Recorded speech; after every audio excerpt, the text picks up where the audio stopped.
18-ാം നൂറ്റാണ്ടിലാണ് യൂറോപ്പിൽ വ്യാവസായിക വിപ്ലവം അരങ്ങേറുന്നത്.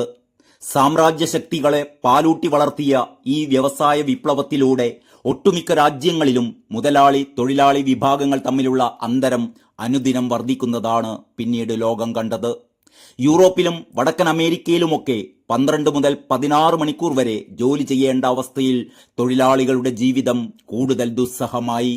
മുതലാളി വർഗത്തിന്റെ ഇത്തരത്തിലുള്ള ക്രൂരമായ അടിമത്ത മനോഭാവത്തിൽ നിന്നാണ് 8 മണിക്കൂർ ജോലി, 8 മണിക്കൂർ വിശ്രമം, 8 മണിക്കൂർ വിനോദം എന്ന ഒരു പുതിയ ചിന്തയിലേക്ക് തൊഴിലാളി വർഗം തിരിയുന്നതും അതൊരു മുദ്രാവാക്യമായി മാറുന്നതും.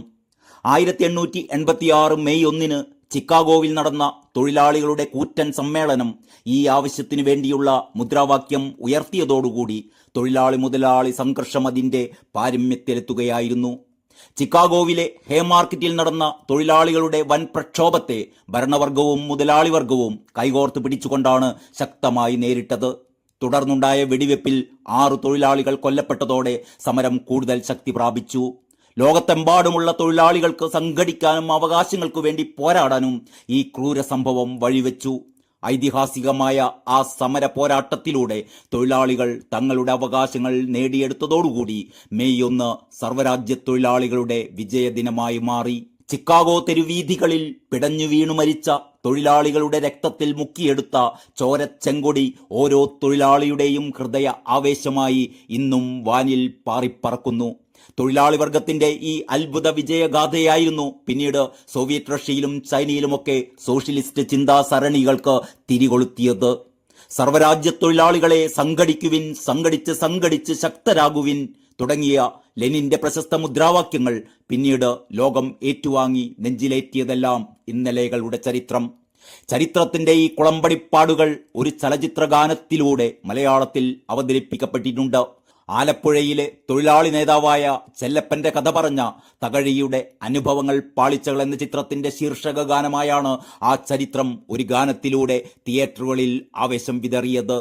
ഏതൊരു വിപ്ലവകാരിയുടെ മനസ്സിലും എന്നും അഭിനിവേശം പകരുന്ന ഈ പാട്ടെഴുതിയത് വയലാറും സംഗീതം പകർന്നത് ദേവരാജനും ആലപിച്ചത് യേശുദാസും പീലീലയുമാണ്. ആവേശോജ്വലമായ ആ വരികളിലൂടെ നമുക്കൊന്ന് കണ്ണോടിക്കാം. അതിങ്ങനെയാണ്: സർവ്വരാജ്യ തൊഴിലാളികളെ സംഘടിക്കുവിൻ, സംഘടിച്ച് ശക്തരാകുവിൻ.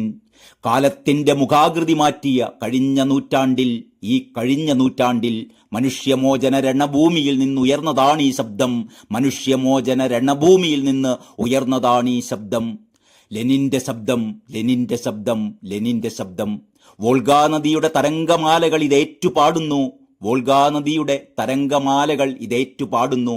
ഗംഗാനദിയും നൈലും യാങ്സിയും ഇതേറ്റുപാടുന്നു. സർവ്വരാജ്യ തൊഴിലാളികളെ സംഘടിക്കുവിൻ, സംഘടിച്ച് ശക്തരാകുവിൻ. കാൽച്ചങ്ങലകൾ കർഷകനൂരിയ ഈ കഴിഞ്ഞ നൂറ്റാണ്ടിൽ വിയർപ്പു വിളയും വയലേലയിൽ നിന്നുയർന്നതാണീ ശബ്ദം, വിയർപ്പു വിളയും വയലേലയിൽ നിന്നുയർന്നതാണീ ശബ്ദം. മനുഷ്യ ശബ്ദം, മനുഷ്യ ശബ്ദം, മനുഷ്യ ശബ്ദം. സ്വാതന്ത്ര്യത്തിൻ സമരപതാകകൾ ഇത് കേട്ടുയരുന്നു, സ്വാതന്ത്ര്യത്തിൻ സമരപതാകകൾ ഇത് കേട്ടുയരുന്നു. സാമ്രാജ്യത്വമുയർത്തിയ കോട്ടകൾ ഇത് കേട്ടുലയുന്നു. സർവ്വരാജ്യ തൊഴിലാളികളെ സംഘടിക്കുവിൻ, സംഘടിച്ച് ശക്തരാകുവിൻ. എത്ര ആവേശകരവും വിപ്ലവകരവുമാണ് വയലാറിന്റെ ഈ വരികളെന്ന് നോക്കൂ. പുരാണത്തിലും ഇതിഹാസങ്ങളിലും ചരിത്രത്തിലുമൊക്കെ വയലാറിനുണ്ടായിരുന്ന പാണ്ഡിത്യം പല പല ഗാനങ്ങളിലൂടെ കലാകേരളം അനുഭവിച്ചറിഞ്ഞിട്ടുണ്ട്. ലോകചരിത്രം തന്നെ മാറ്റി എഴുതിയ തൊഴിലാളികളുടെ കർമ്മശേഷിയെ ആദരപൂർവ്വം നമിക്കുന്ന വയലാറിന്റെ ഈ വിപ്ലവഗാനം മെയ് ദിനം ആഘോഷിക്കുന്ന എല്ലാവർക്കുമായി സമർപ്പിക്കുകയാണ്. പാട്ടോർമകൾ @365 എന്ന ഈ പ്രതിദിന കുറിപ്പ് തയ്യാറാക്കിയത് സതീഷ് കുമാർ, വിശാഖപട്ടണം.